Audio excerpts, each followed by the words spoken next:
사도 바울께서 3장에 들어와서 오늘 이제 3장 마지막 절까지를 다루고 7월 달부터 4장에 들어가는데 이제 드디어 끝이 보입니다.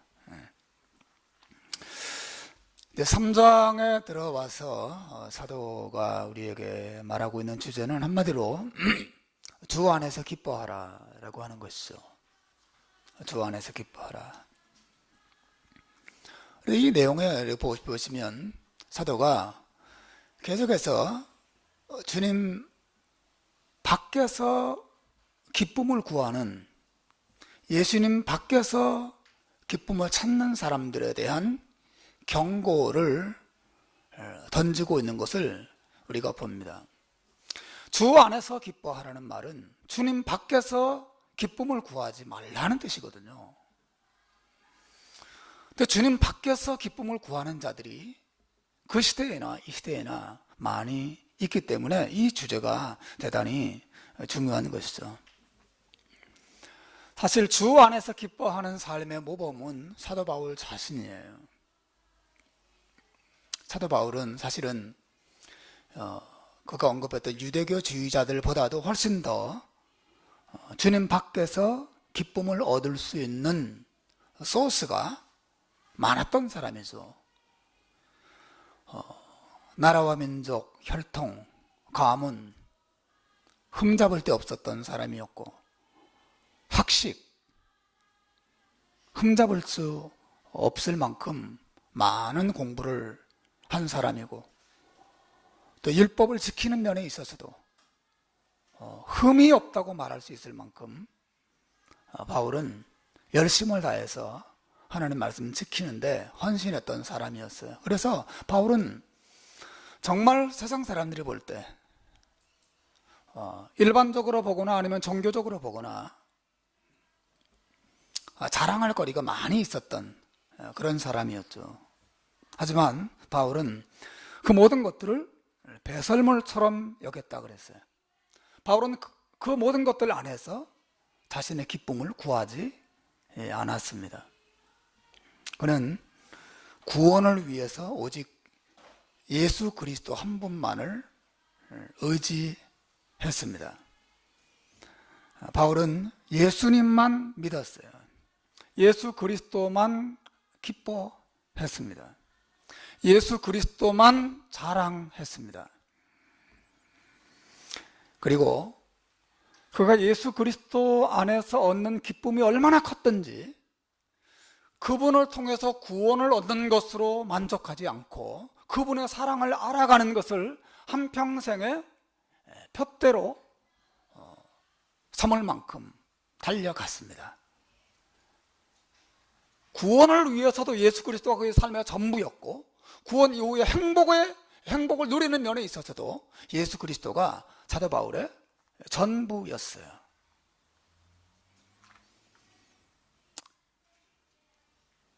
우리가 본 것처럼 내가 이미 얻었다 함도 아니요, 이미 이루었다 함도 아니라 내가 그리스도 예수께 잡힌 바 된 그것을 잡으려고 달려가노라. 우리 지난주에 이 내용을 보았죠, 그죠? 바울은 사도 예수 그리스도께 사로잡힌 사람이었어요. 예수의 사랑이 바울을 사로잡았습니다. 자신을 사로잡은 그 사랑을 자기도 잡고자, 더 온전히 알고자 달려가는 사도의 모습을 우리가 지난주에 보았죠. 자, 그렇게 바울은 자신의 삶을 예로 들면서 주님 밖에서 기쁨을 구하지 말라고 말하고 주님 안에서 기쁨을 구하는 것이 무엇인지 친히 빌립보 성도들에게 쭉 설명을 했어요. 이제 바울은 이 문제를 빌립보 교회 성도들의 삶에 구체적으로 적용하고 싶어 합니다. 그래서 그는 17절에서, 우리가 오늘 이제 17절부터 시작을 하는데 17절에서 이렇게 말합니다. 읽어봅시다. 17절 시작. 형제들아, 너희는 함께 나를 본받으라. 그리고 너희가 우리를 본받은 것처럼 그와 같이 행하는 자들을 눈여겨보라. 형제들아 너희는 함께 나를 본받으라고 말합니다. 그리고 너희가 우리를 본받은 것처럼 그와 같이 행하는 자들, 즉 사도 바울을 본받아서 이미 본받고 따라가는 자들을 눈여겨보라. Pay attention입니다. 그들을 주목해서 보라고 하는 것이죠. 그들을 살펴보라. 그들을 눈여겨보라. 나를 본받고 또 나를 본받는 사람들이 어떻게 달려가는가, 신앙생활 하는가 보라, 눈여겨보라 하고 말하고 있는 거죠. 여러분, 바울 사도는 우리가 지난주에 본 거죠. 바울이 지금 달려간다 그래야 그렇게 말하지 않았습니까? 그리스도 예수께 잡힌 바된 그것을 잡으려고 달려간다. 근데 빌립보 성도들이 바울이 달려가는 바울의 그 달리기 경주를 바라만 보고 스탠드에 앉아서 바울 참 잘 달립니다. 훌륭하십니다. 참 훌륭한 신앙생활 하시네요. 주 안에서 기뻐하는 게 저렇게 하는 거구나. 야, 멋지다. 그렇게만 하고 있지 않기를 바랍니다. 너희는 나를 본받으라. 무슨 말입니까? 거기 스탠드에 앉아서 박수만 치고 있지 말고 여기 내려와서 나와 같이 뛰자고 하는 것이죠. 나를 본받으라. 내가 뛰는 것처럼 너희들도 내려와서 같이 뛰자고 하는 것이죠. 형제들아 너희가 함께 나를 본받으라. 이 경주는 스탠드에 앉아서 콜라나 마시면서 뛰는 사람 바라보면서 박수나 쳐주는 그런 경주가 되어서는 안 된다고 말하고 있습니다. 신자는 구경꾼이어서는 안 됩니다. 훌륭한 믿음의 사람들, 신실한 주님의 종들, 훌륭하구나. 저렇게 신앙하는 게 얼마나 아름다워. 하나님의 복 주신 것 좀 봐. 멋지잖아. 그러나 자기는 스탠드에 앉아서 박수치고 친구들과 잡담 나누고 있고 자기는 뛰지 않습니다. 바울은 주 안에서 기뻐하는 것이 무엇인지, 예수 그리스도를 따라가서 달려가는 삶이 무엇인지 말한 다음에 빌립보 교회 성도들을 향해서도 여러분 거기 있지 말고 여러분도 저와 같이 뜁시다. 여러분 나를 본받아서 나처럼 나와 함께 달려가기를 원합니다. 사도가 이렇게 그들을 부르고 있습니다. 사실 나를 본받으라는 말은 고린도 교회 성도들에게도 같은 이야기를 한 적이 있어요. 고린도전서 11장 1절에 보면 내가 그리스도를 본받는 자 된 것 같이 너희는 나를 본받는 자가 되라. 사도가 말하고 있죠. 너희는 여러분 저를 본받으십시오. 우리 앞에 훌륭한 신앙의 모델이 있어서 본을 삼고 따라갈 수 있는 사람이 있다는 건 얼마나 큰 축복입니까? 그죠? 축복이죠. 제가 한국에서 테니스를 조금 치고 그럴 때 아무도 나를 가르쳐 줄 사람이 없었어요. 그래서 그냥 동네 아저씨하고 혹은 친구들하고 그냥 되는 대로 막 치고 그랬습니다. 근데 뭐 어떻게 자세를, 라켓을 어떻게 잡아야 되는지, 어떤 폼을 가지고 해야 되는지 하나도 몰랐어요. 요즘 유튜브가 있으니까 유튜브로 보니까 라켓을 어떻게 잡는 건지 다 나오더라고요. 여러분 누군가 모범을 보여주고 바른 자세를 가르쳐 줄 수 있는 사람이 있다는 것이 얼마나 큰 복인지 몰라요. 빌립보 교회 성도들은 보고 따라야 할 모범이 있었어요. 사실은 하나님께서 한 교회 안에 목회자를 세운 것은 목회자가 성도들의 모범이 되라고 세우신 것입니다. 저는 여전히 부끄러운 목사고 부족함이 많지만 부족한 부분들을 채워가고 조금이라도 하나님 은혜 주신 것이 있다면 여러분의 그 모범이 되기를 바랍니다. 그리고 저는 여러분이 제 안에서 본받지 말아야 될 것들을 우리가 바라보면 안 되고, 도리어 우리 목사님 안에서 적어도 저런 모습은 본받아야 될 부분이 아닌가. 사실은 목회자의 역할이 거기에 있습니다. 끊임없이 성도들에게 모범을 보여주고 어서 뛰어라 이렇게 말하는 게 아니라 나를 따라오십시오. 목회자가 앞에 가고 성도들이 그 모범을 따라서 함께 걷는, 이것이 아름다운 교회의 모델이죠. 그 교회의 모습이죠. 정말 교회가 그렇게 되어야 합니다. 근데 저도 저의 부족함들, 연약함들을 하나님 안에서, 은혜 안에서 해결하면서 달리듯이 여러분도 함께 그 뒤를 따라서 말씀 보는 일, 기도하는 일, 봉사하고 또 섬기는 일, 이런 일에 여러분도 모범을 본받고 함께 따라가는 것이 정말 사도가 이 본문에서 이야기하는 중요한 교훈이라고 하는 것입니다. 근데 여러분, 여기서 우리가 눈여겨봐야 될 점은 사도가 빌립보 교회 성도들에게 그저 나를 본받으라 이렇게 말하고 있지 않고 함께 나를 본받으라고 말했다는 점이에요.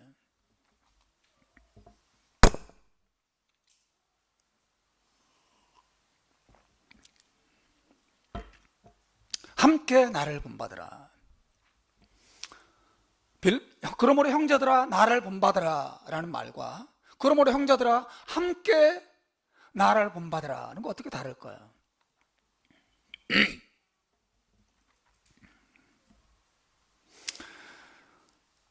여러분, 사도의 강조점이 그저 본받으라에만 있는 게 아니라 함께라고 하는 데 있습니다. 함께. 이 말은 사도 바울을 본받는 일이 각자의 개인적인 형편에 따라서, 개인의 사정에 따라서, 혹은 개인의 신앙의 색깔에 따라서 어떤 사람은 그렇게 본받고 어떤 사람은 본받지 않아도 되는 그런 일이 아니라고 하는 것이죠. 다 같이 온 교회가, 모든 성도들이 함께 본받아 따라가야 할 일이라고 말하고 있어요.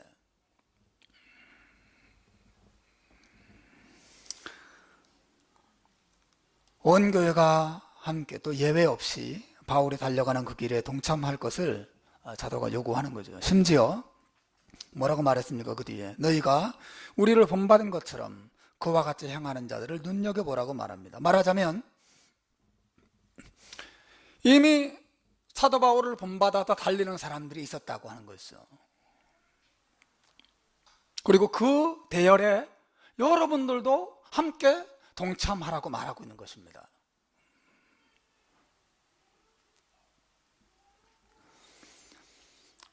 바울 사도가 나타내는 신앙의 모습, 예수 그리스도 안에서 기쁨을 구하고 또 그분을 알아가는 일을 인생의 푯대로 삼고 달려가는 그런 신앙생활의 모습은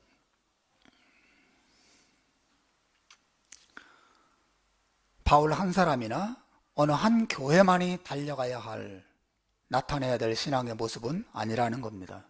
모든 참된 신자들이라면 다 같이 공통적으로 그런 방식으로 신앙생활을 해야 되는 것이라고 사도가 말을 하는 것이에요. 사도 바울이 맨 앞에 뛰고 있다면 바울 옆으로 다른 사도들이 그 길을 뛰고 있습니다. 그리고 바울 뒤로 디모데가 뛰고 있고 에바브로 디도가 함께 그 길을 달리고 있죠. 그리고 에베소 교회, 골로새 교회, 갈라디아 교회, 고린도 교회, 하나님의 백성들이 사실은 같은 방식으로 주 안에서 기쁨을 구하면서 예수 그리스도를 더 알고자 하는 마음을 가지고 열심을 내면서 주님을 따라가고 있었어요. 그리고 그런 신앙생활을 달려가고 있었습니다. 바울은 빌립보 교회 성도들에게 여러분도 거기 있지 말고 주 안에서 기뻐하고 또 예수님을 알고자 하는 열망을 가지고 달리는 이 일에 여러분도 동참하십시오. 그러므로 형제 여러분, 나를 여러분 함께 본받으십시오 라고 말하고 있는 것입니다. 우리 시드니 해림교회도 그러한 이 달리기 대열에, 말하자면 단체 달리기 아닙니까? 그죠? 모든 하나님의 백성들 함께 달려가는 그 길,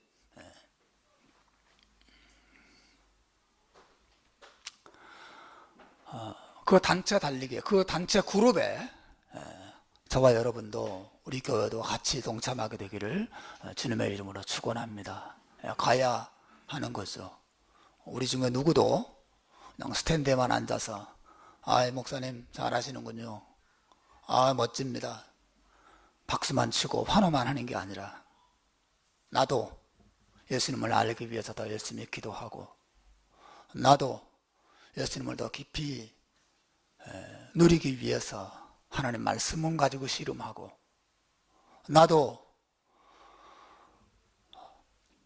고난 속에서 예수님의 고난을 생각하면서 기뻐하고, 나도 사도 바울과 같이 그렇게 예수님을 더럽게 사랑하는 신자로 살리라, 그런 마음의 결심을 가지고 하루하루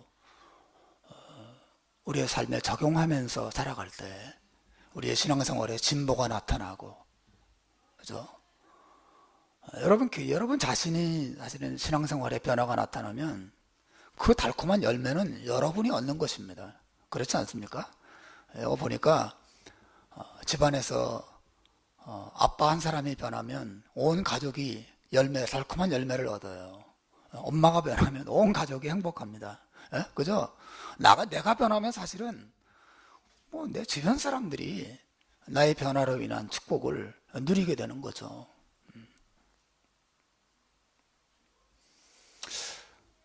제가 설교를 준비하고 또 설교를 할 때마다 늘 염려가 되는 점이 있어요. 그것은 사실 이 내용들이 상당히 부담스러운 내용들이 아닙니까? 그죠? 여러분, 사도 바울의 이러한 가르침들, 그냥 가르칠 정도가 아니라 이러한 명령들, 이런 것은 우리의 본성을 거스리는, 우리의 신앙생활을 너무 부끄럽게 만드는, 너무 부담스럽게 만드는 그러한 내용이에요, 사실은. 그렇죠? 그래서 이 본문을 읽고 또 설교를 준비할 때마다 내가 또 이 부담스러운 내용들을 우리 교회 성도들에게 말해야 되는구나. 우리 교회 성도들이 또 이런 설교를 듣고 얼마나 힘들어할까, 그런 생각도 들고, 그냥 대충 넘어갈까, 이런 마음도 들고, 그냥 뭉청뭉청 그냥 1절부터 20절까지 딱 읽고 설교 한번 하고 21절부터 한번 또 쫙 하고, 이렇게 하면, 그리고 그냥 그 중에서 쉬운 거, 일반적으로 우리가 다 같이 그냥 즐거워할 수 있는 거, 그런 주제만 딱 빼서 이렇게 할까, 그런 생각도 사실은 들어요. 실제로 그렇게 하시는 분들도 많이 있습니다, 설교 안에.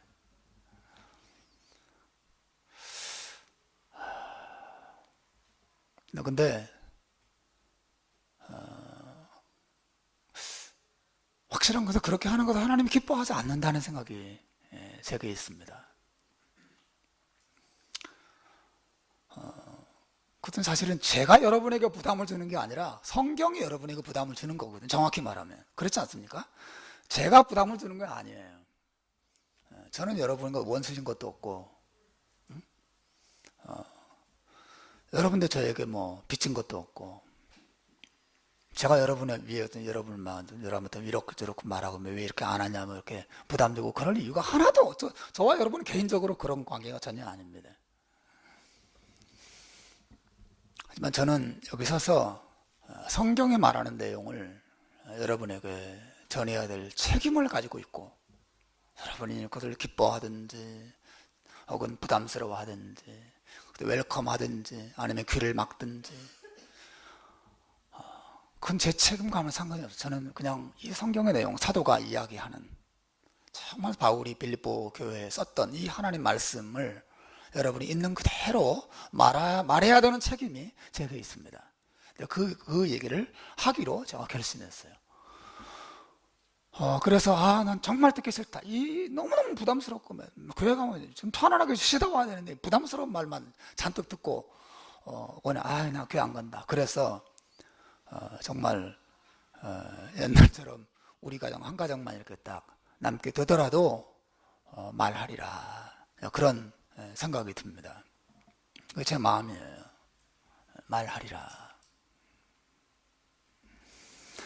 형제들아, 너희는 함께 나를 본받으라. 여러분, 저도 여러분에게, 여러분 사실은 부담을 주기 위해서 하는 말이에요.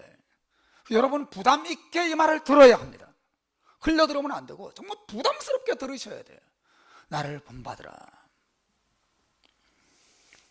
주 안에서 기뻐하고 또 예수님을 알아가기 위해서 힘을 다하는 신앙생활. 여러분, 저도 또 우리 가정도 또 이 교회 안에 있는 여러분의 모든 가정과 식구들도 정말 사도가 요구하는 바울의 신앙생활의 패턴, 바울의 신앙생활의 방식을 여러분의 것으로 받아들이고 바울을 본받아서 함께 달리는 그런 은혜가 있기를 주님의 이름으로 축원해 드립니다. 중요한 것이어서 이야기를 하게 됩니다. 그러면 여러분, 사도가 이렇게 말하는 이유가 있죠. 왜 이렇게 부담스러운 말을 합니까? 그냥 넘어가지. 주 안에서 기뻐하십시오. 그리고 저는 정말 예수님만 자랑하고 예수 그리스도를 알아가고 저는 이렇게 열심히 달리고 있습니다 하고 그냥 넘어가면 되는데, 여러분 나를 본받으십시오. 여러분도 그렇게 하셔야 됩니다. 왜 그렇게 말하는 걸까요?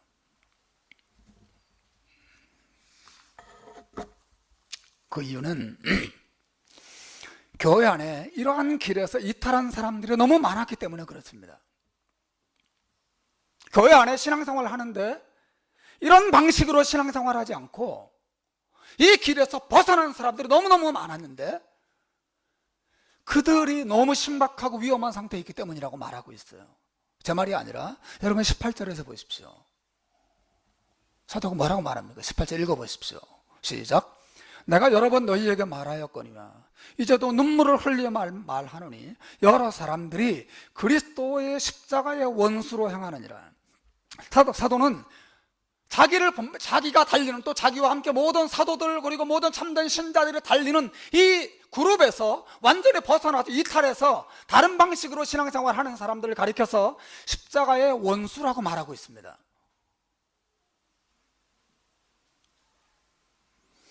여러분, 여기 말하는 이 십자가의 원수들은 간통 교회 밖에 있는 불신자를 말하는 게 아니에요.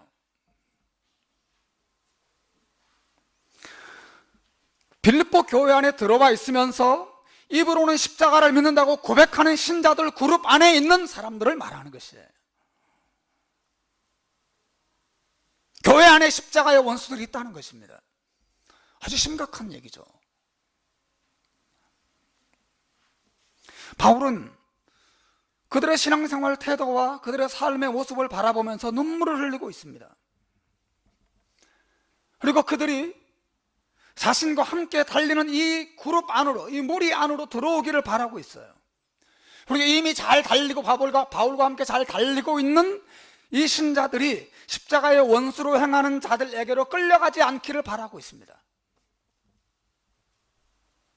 바울이 아주 거친 용어를 쓰죠. 그죠?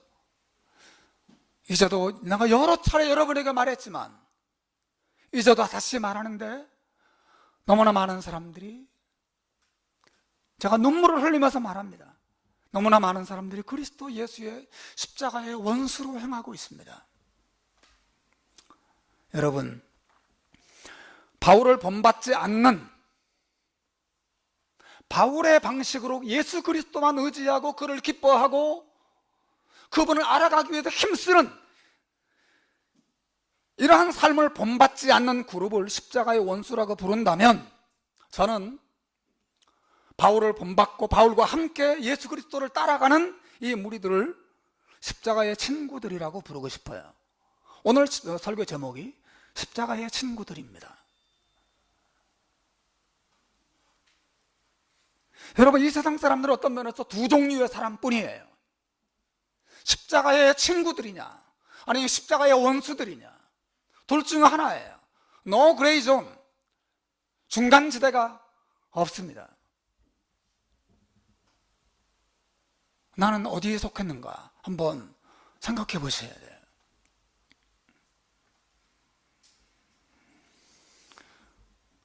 여러분, 그럼 중요한 질문이 이거죠. 어떤 사람이 십자가의 원수입니까?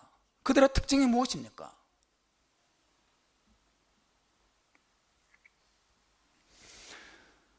다시 여러분 18절 19절을 연속해서 한번 보십시오. 사도가 말하는 말을 보세요. 제 말이 아니라, 이 홍 목사의 생각이 아니라 사도가 지금 뭘 말하고 있는 걸 보십시오. 18절 19절 보십시오. 같이 읽습니다. 시작. 내가 여러 번 너희에게 말하였거니와 이제도 눈물을 흘리며 말하노니 여러 사람들이 그리스도의 십자가의 원수로 행하느니라. 그들의 마침은 멸망이요 그들의 신은 배요 그의 영광은 그들의 부끄러움에 있고 땅의 일을 생각하는 자라 그랬어요. 여러분, 본문을 잘 보세요. 이거 우리들에게 아주 실제적으로 중요한 교훈을 담고 있어요. 놀랍게도 사도가 십자가의 원수라고 말하는 사람들은 교회를 핍박하는 로마 황제나 혹은 예수님을 죽이는데 앞장섰던 유대교에 속한 그런 사람들을 말하지 않습니다. 물론 그들도 십자가의 원수죠. 근데 사도가 여기서 말하는 십자가의 원수들은 교회 안에서, 기독교 안에서, 신앙의 울타리 안에 있지만, 그래서 십자가의 친구들 속에 뒤섞여 있지만 사실은 그들의 삶은 십자가의 원수처럼 살아가고 있는 자들에 대해서 이야기하는 것입니다.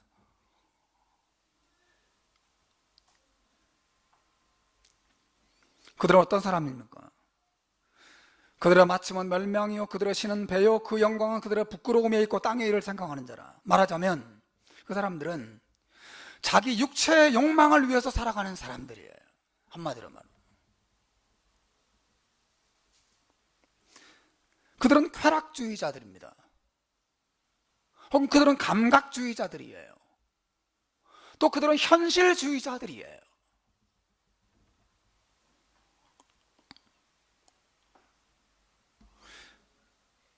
그들의 신은 배요. 그들이 입으로는 예수님을 섬긴다고 말하고 입으로는 하나님을 섬긴다고 말하지만 실제로 그들이 섬기는 대상을 보면 자기들의 배를 섬긴다는 거예요. 배.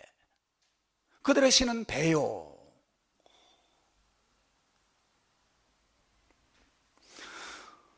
로마서 16장 18절에도 그와 같은 이런 종류의 사람들이 언급되고 있어요.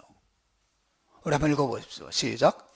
이 같은 자들은 우리 주 그리스도를 섬기지 아니하고 다만 자기들의 배만 섬기나니 교활한 말과 틈하는 말로 순진하는 자들의 마음을 미혹하느니라. 자기들의 배만 예수 그리스도를 섬기는 게 아니라 자기들의 배만 섬기는 자들이 있다는 거죠. 배. 배는 모든 욕망의 기본이에요. 그죠? 배. 이 배라는 놈은 바울의 그 표현에 따르면 이 세상에서 가장 강력한 능력을 지닌 신이에요. 신. 그들의 신은 배요. 배가 곧 신이에요. 왜냐하면 거의 모든 사람들이 이 배의 명령 앞에 굴복하기 때문에 그렇습니다.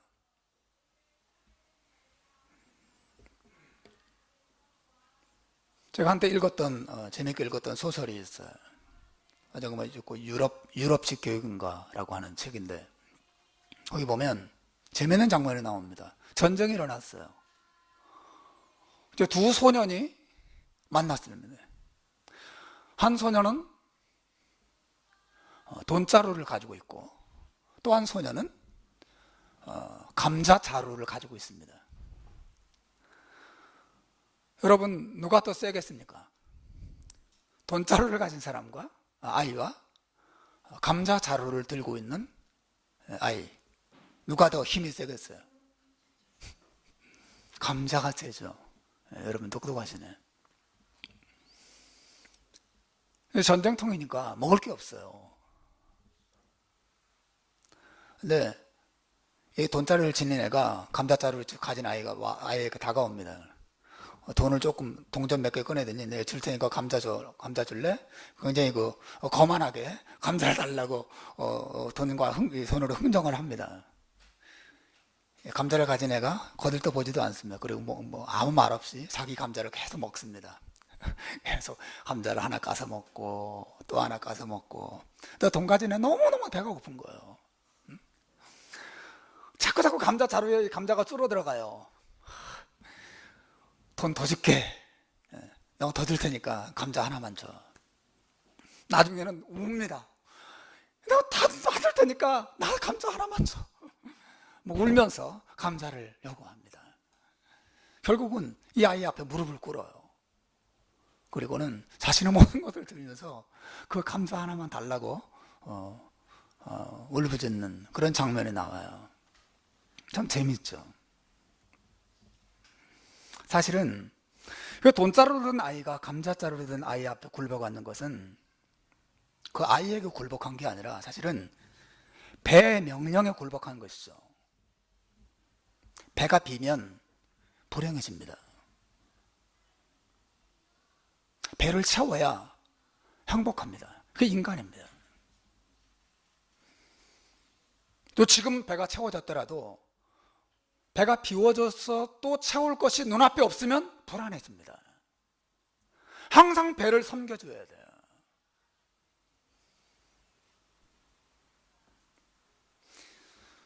비유적으로 말하자면 배를 고통스럽게 하면 구원받을 수 없습니다. 배를 만족시켜주면 구원이 있습니다. 누구도 배를 채우라는 명령에 불순종할 수 없어요. 배의 명령에 불순종하는 것도 곧 죽음이에요. 채워줘야 돼요. 그렇지 않으면 죽어요. 여러분, 배가 얼마나 강력한 힘을 가지고 있는 신적인 능력을 가진 존재인가.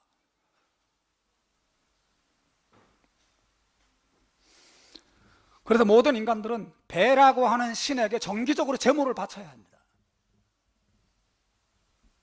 정기적으로 제물을 아침에도 바쳐드려 드시옵소서, 점심에도 드시옵소서, 저녁에도 드시옵소서 해도 제물을 바쳐드려야 돼. 배가 거부하는 음식이 있으면 더 좋은 음식으로 갔다가 이것을 드시옵소서, 질 좋은 것을 바쳐야 합니다.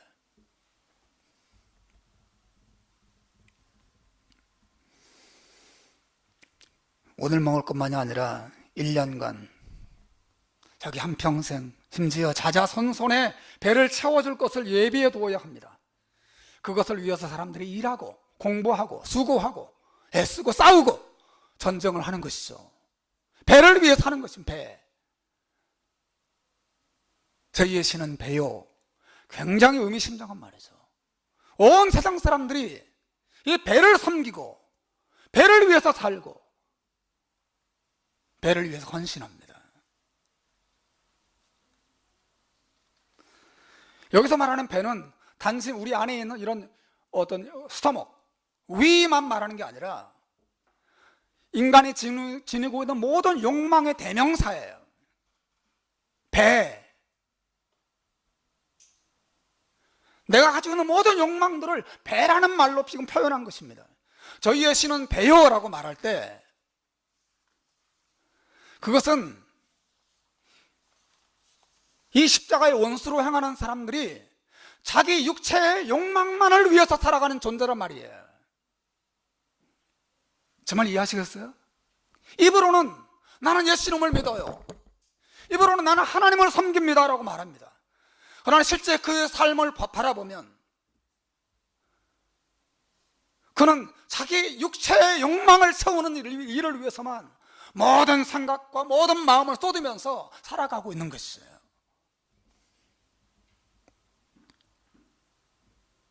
그 뒤에 나오는 그들의 영광은 그들의 부끄러움에 있고 땅의 일을 생각하는 자라는 말 역시 사실은 육체의 욕망대로 살아가는 삶의 모습을 보여주고 있는 것이죠.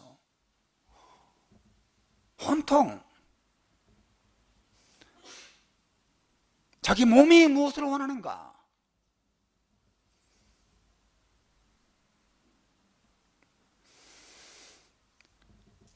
그 욕망만을 위해서, 그 욕망을 세우기 위해서 살아가는,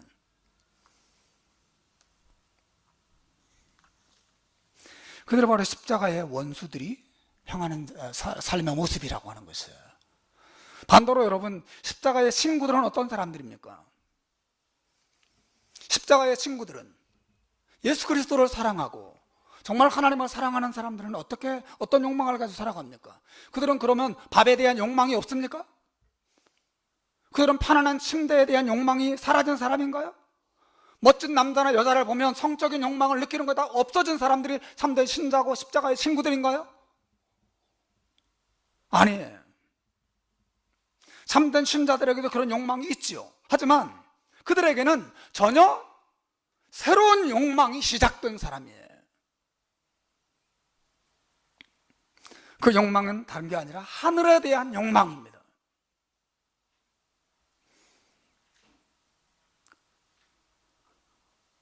하늘에 계신 하나님과 그분의 나라와 예수님에 대한 욕망과 그분의 말씀에 대한 욕망, 이러한 욕망이 죽어 있다가 살아났고 그 욕망이 육체의 욕망보다 훨씬 커서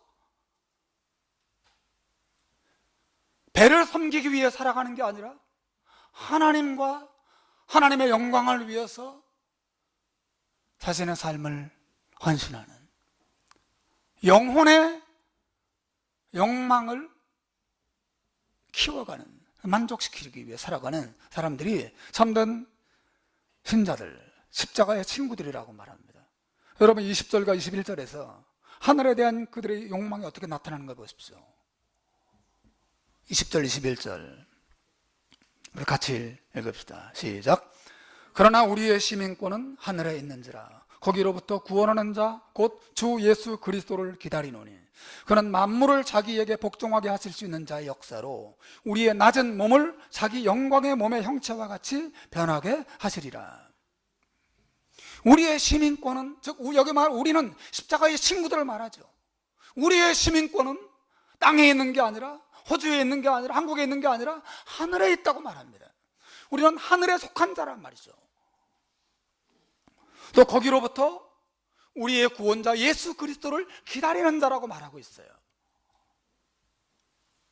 여기 참된 신자들의 욕망을 보십시오. 그들의 눈은 하늘에 고정되어 있습니다.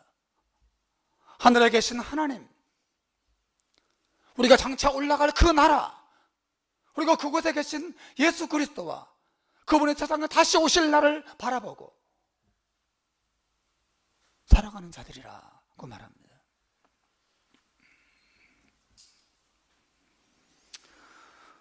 여러분, 십자가의 친구들은 언제나 하늘을 바라보는 자들이에요. 이 세상과 세상에 속한 것들이 전부가 아니라는 것을 아는 자들이죠. 우리에게는 하늘이 있습니다. 여러분 믿습니까? 우리가 하늘이 있습니다. 이 세상의 전부가 아니에요. 이 세상에 먹고 마시고 즐기고 누리고 하는 것이 전부라면 정말 우리는 불쌍한 사람, 이 자리에 있는 사람은 정말 불쌍한 사람들입니다. 이 귀한 시간, 이 맑은 날, 여기서 뭐 하는 거예요?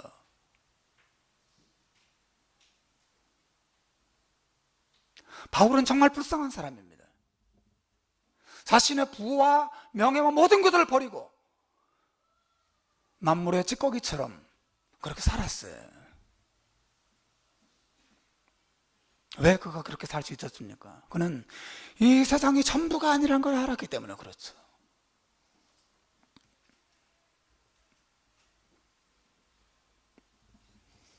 그들은 하늘로부터 구원자이신 주 예수 그리스도가 오시기를 기다리고 있다 그랬어요.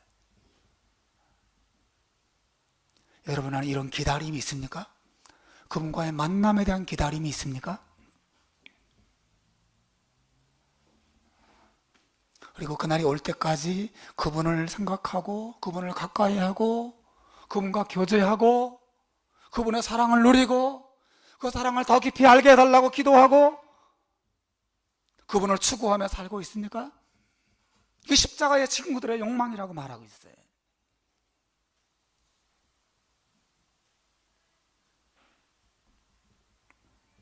그리고 그분이 오실 때 이 낮은 몸이 부활해서 죄의 욕망이 하나도 없는 온전한 몸을 가질 것을 기대하는 사람들이라 그랬어요. 여러분 본문에 보세요. 그는 만물을 자기에게 복종하게 하실 수 있는 자 역사로 우리의 낮은 몸을, 우리의 몸이 어떻다고요? 낮아요. 낮은 몸이라 그랬어요. 이 몸은 이 지구상에 살기에 안성맞춤인 이 몸이에요. 또 이 몸은 죄로 오염된 몸이에요. 죄의 욕망으로 가득 찬 몸이에요. 더러워진 몸이죠. 그러나 우리 주님이 오실 때 이 낮은 몸을 우리가 하나님의 나라에 들어가서 살 수 있는 새로운 종류의 몸으로 변화시킬 것이다. 죄에서 완전히 벗어났어. 모든 악한 욕망에서 완전히 벗어났어. 예수님과 함께 모든 하나님의 백성과 함께 영원토록 영광을 누리기에 합당한 몸으로 이 몸을 변화시켜 줄 것을 기대하는 사람들이 신자라고 하는 거죠. 우리 그 나라에 갈 것입니다. 여러분도 거기 있기를 바랍니다. 다 같이 그 자리에 있게 될 것입니다. 다 같이. 그 나라를 바라보고 거기 계신 우리 주님과 그분과의 만남을 사모하고 이 땅에서 말씀과 기도를 통하여 늘 그분을 그리워하고 그분과 대면하고 그분을 섬기고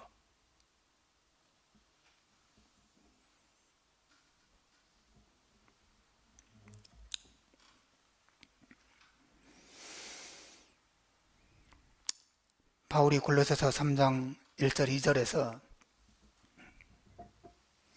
지금 이 내용을 한 번 더 상세하게 풀어서 말하고 있는 것을 봅니다. 한번 읽어보십시다. 시작.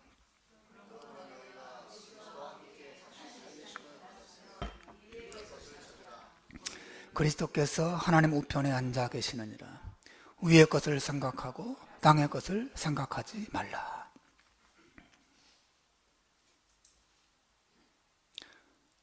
위의 것, 하늘에 속한 것, 하나님과 하나님의 은혜와 하나님의 사랑과 그분과의 만남과 그 나라에서 영원히 살게 될 그 영광을 바라보고 그렇게 믿음으로 살라고 사도가 말합니다. 골로새 3장 5절 6절도 같은 교훈인데요. 한번 읽어봅시다. 그러므로 시작. 그러므로 땅에 있는 지체를 죽이라. 곧 음란과 부정과 사욕과 악한 정욕과 탐심이니 탐심은 우상 숭배니라. 이것들로 말미암아 하나님의 진노가 임하느니라. 땅에 있는 지체를 죽이라. 우리 안에 있는 악한 욕망들,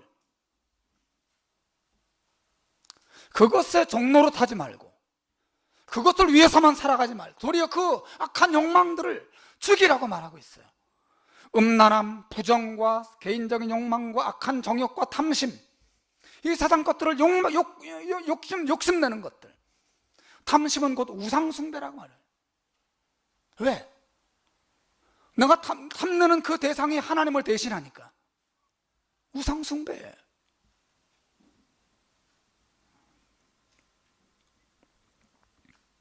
사랑하는 여러분, 성경이 불신자들을 영적으로 죽어 있다고 말하죠. 그게 무슨 뜻인지 아세요?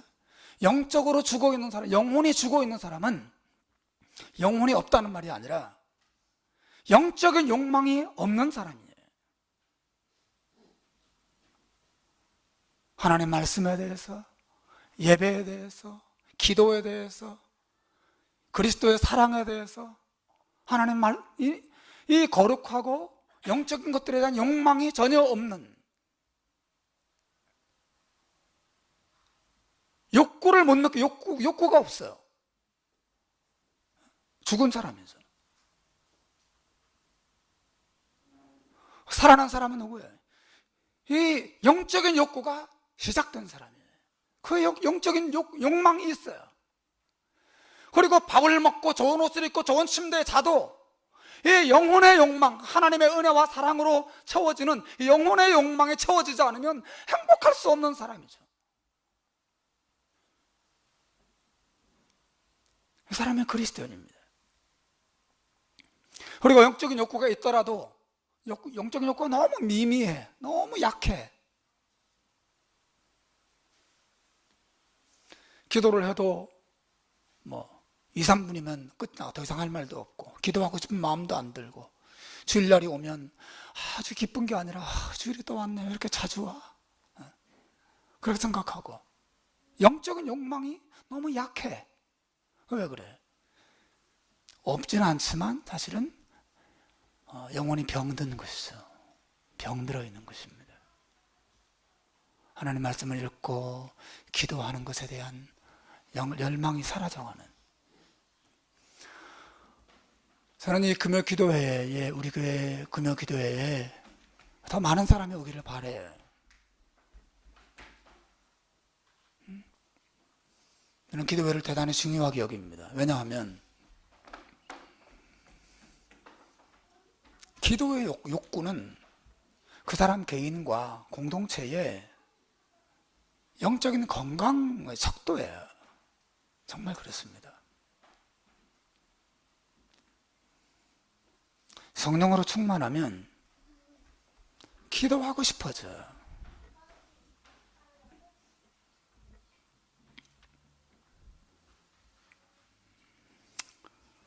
사랑하는 여러분, 만일 날마다 우리의 욕망이 먹고 마시고 세상에서 즐기고 영광을 누리는 것뿐이라면, 만일 우리의 욕망이 하나님을 알지 못하는 사람들과 다를 바 없는 욕망뿐이라면, 우리 안에 하나님과 예수님과 그분의 나라와 그분의 다시 오심과 그분의 말씀과 성령의 은혜와 사랑에 대한 욕망이 없다면 우리는 십자가의 원수처럼 살아가는 것입니다. 왜냐하면 여러분 왜 그것을 십자가의 원수라고 표현했을까요? 왜냐하면 그것은 예수님께서 십자가에 죽으신 목적을 훼손시키는 일이기 때문에 그렇습니다. 십자가를 욕되게 하는 것이에요. 여러분, 예수님이 왜 십자가에 죽으셨습니까?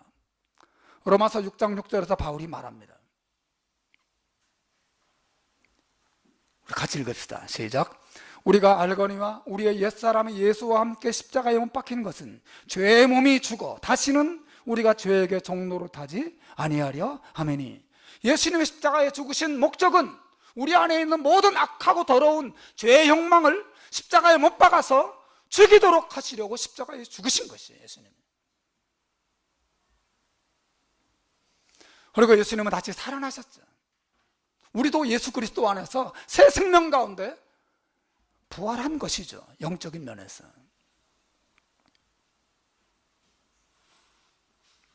신자는 육체의 욕망이 없지는 않지만 그 육체의 욕망만을 위해서 살아가서는 안 돼요. 영적인 욕망이 없는 것처럼 살아가면 안 됩니다.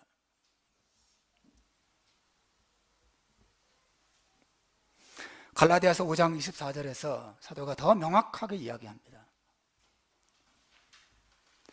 읽읍시다. 시작. 그리스도 예수의 사람들은 육체와 함께 그 정욕과 탐심을 십자가에 못 박았느니라. 사랑하는 여러분,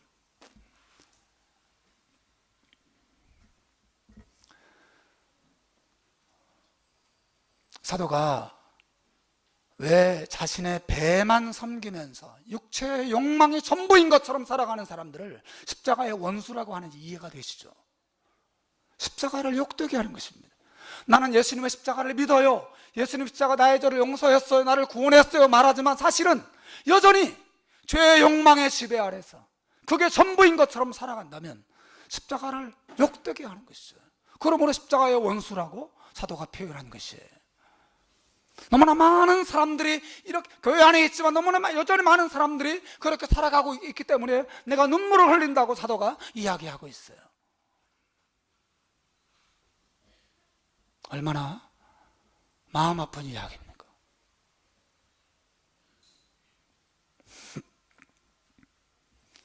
제가 참 좋아하는 찬송가 시인이 아이작 와치라고 하는 사람인데,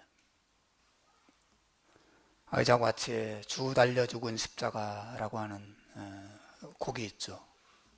그 가사에 이런 내용이 있습니다. 주 달려 죽은 십자가 우리가 생각할 때에 세상에 속한 욕심을 헛된 줄 알고 버리네 그랬어요. 여러분 찬송 아시죠? 주 달려 죽은 십자가 우리가 생각할 때에 세상에 속한 욕심을 헛된 줄 알고 버리네. 이게 사도가 생각하는 십자가의 신구들의 삶이라고 하는 것이에요. 십자가를 생각하면 이게 아무것도 아니구나 알게 돼요. 십자가를 모를 때는 세상이 전부예요. 십자가를 모를 때는 돈이 전부예요. 십자가를 모를 때는 사람이 전부예요. 십자가를 모를 때는 세상 즐거움이 전부예요. 그러나 십자가를 알게 되면 세상이 전부가 아니구나. 이 즐거움보다 더 큰 즐거움이 있구나. 이거보다 더 가치 있는 것이 있구나. 이 세상의 행복은 아무것도 아니구나 알게 되는 거죠. 그래서 이 세상 욕망을 따라가는 삶이 얼마나 어리석고 미련한 것인지, 내 영혼이 예수 없이 영혼의 만족 없이 살아가는 거 얼마나 비참하게 사는 것인지 알게 되는 것이죠.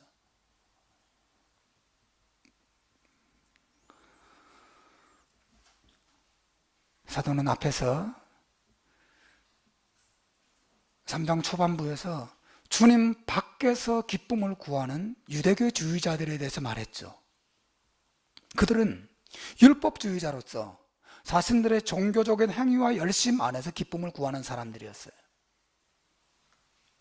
하지만 오늘 본문에서 사도는 또 다른 종류의, 말하자면 주님 밖에서 기쁨을 구하는 새로운 종류의 사람을 이야기하고 있는 거예요. 앞에 있는 율법주의자들은 종교적인 행위와 봉사 안에서 기쁨을 구했다면, 오히려 이 사람들은 율법 없는 자기 육체의 욕망대로 살아가는 삶에서 기쁨을 얻었던 사람이죠. 제 말 이해하시겠습니까? 앞에 유대교주의자들은 율법주의자였다면 오늘 본문에서 말하고 이 사람들은 무율법자들인 것이죠. 그들은 서로 정반대. 한 사람은 막 철저히 율법을 지키며 사는 데 관심이 있고, 이 사람들은 완전히 방탕하게 그냥 제 욕망대로 살아가는 삶이에요, 말하자면. 이 두 사람은 양극단 반대의 삶을 사는데 사실은 공통점이 하나 있어요. 뭐예요? 주님 밖에서 기쁨을 구한다는 것이죠. 율법주의자들은 예수 그리스도 안에서 기쁨을 구하지 않고 율법의 행위, 종교 봉사와 행위 안에서 기쁨을 찾았어요. 이 사람들은 자기 욕망의 만족 안에서 기쁨을 구했어요. 예수 그리스도 안에서 기뻐한다는 것, 예수님의 사랑 때문에, 예수님과의 교제 때문에 기쁨을 누린다는 것이 무엇인지 전혀 몰랐던 사람들이죠. 같은 종류의 사람이 사실은요. 그래서 여러분, 이 3장 전체가 주 안에서 기뻐하라는 이 주제로 이어진다는 거 보시겠어요? 그 얘기를 하고 있는 것입니다.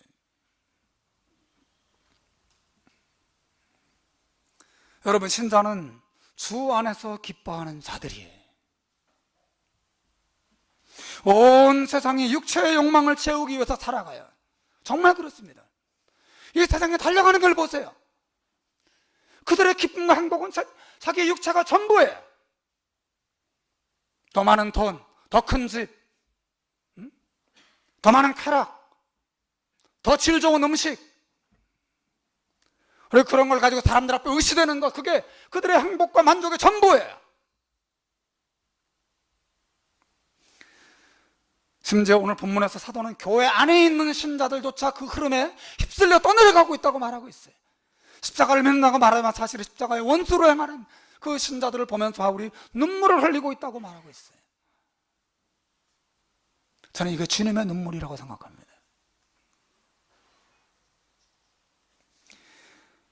하지만 우리는 우리의 눈을 예수 그리스도께 고정시켜야 할 줄로 믿습니다. 그분에게 집중해야 돼요. 떠내려가지 않도록. 여러분, 주 예수 안에서 기쁨을 구하고 누리시기를 주님의 이름으로 축원합니다. 예수님이 우리의 기쁨이세요. 그분이 우리의 구원이시고 매일매일의 기쁨이시고 매일매일의 행복이시고 매일매일의 소망이십니다. 이게 신자의 길이에요. 예수님이 다시 오실 것입니다. 그분을 만나게 될 것입니다. 그리고 그분이 거하시는 나라에 들어갈 것입니다. 이 세상의 모든 것들은 쓰레기통에 버려질 것입니다. 하늘과 하늘에 속한 사람들과 하늘에 속한 기쁨이 충만하게 될 것입니다. 이것을 꿈꾸고 매일 신자답게 살아가는 것, 이것이 십자가를 알고 믿는 십자가의 친구들의 삶이에요. 이런 기쁨이 매일 여러분에게 있기를 주의 이름으로 축원합니다. 기도하겠습니다.